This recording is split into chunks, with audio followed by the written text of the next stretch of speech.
ଆଜି ଏଇ ଭିଡ଼ିଓଟି ସେହିମାନଙ୍କ ପାଇଁ ବହୁତ ଇମ୍ପୋର୍ଟାଣ୍ଟ ଯେଉଁମାନେ ଏଭଳି ଭୁଲ କରୁଛନ୍ତି। ଆଜି ଗୋଟେ ମୁଁ ରିଅଲ କଥା କହିବାକୁ ଯାଉଛି। ଯେଉଁ ସ୍ୱାମୀ ନିଜ ସ୍ତ୍ରୀ ଥାଉ ଥାଉ ଅଲଗା କାହାର ନଗ୍ନ ଭିଡ଼ିଓ ଦେଖେ, ସେ ସ୍ୱାମୀ କେବେ ବି ଗୋଟିଏ ଜାଗାରେ ସ୍ଥିର ହୋଇ ରହିପାରେ ନା। ଆଉ ସେ ସ୍ୱାମୀ ସବୁବେଳେ କାମନା ରୂପୀ ରାକ୍ଷସର ଶିକାର ହୁଏ। ଆଉ ଯେଉଁ ସ୍ତ୍ରୀ ନିଜର ସ୍ୱାମୀ ଥାଉ ଥାଉ ଆଉ କାହାର ନଗ୍ନ ଭିଡ଼ିଓ ଦେଖେ, ସେ ସ୍ତ୍ରୀ କେବେ ବି ଗୋଟିଏ ଜାଗାରେ ସ୍ଥାୟୀ ହୋଇ ରହିପାରେ ନା।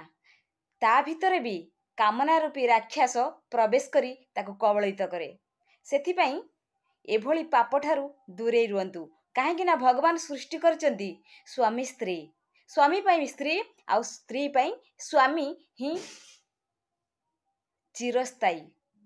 ଆଉ ଏମାନଙ୍କର ପବିତ୍ର ବନ୍ଧନ ସେତିକି ଦିନ ପର୍ଯ୍ୟନ୍ତ ସ୍ଥାୟୀ ହୋଇ ରହିଥାଏ, ଯେଉଁ ଦିନ ପର୍ଯ୍ୟନ୍ତ ଦୁଇ ଜଣଙ୍କର ମନ କେବେ ବି ବାହାରକୁ ଯାଇନଥାଏ।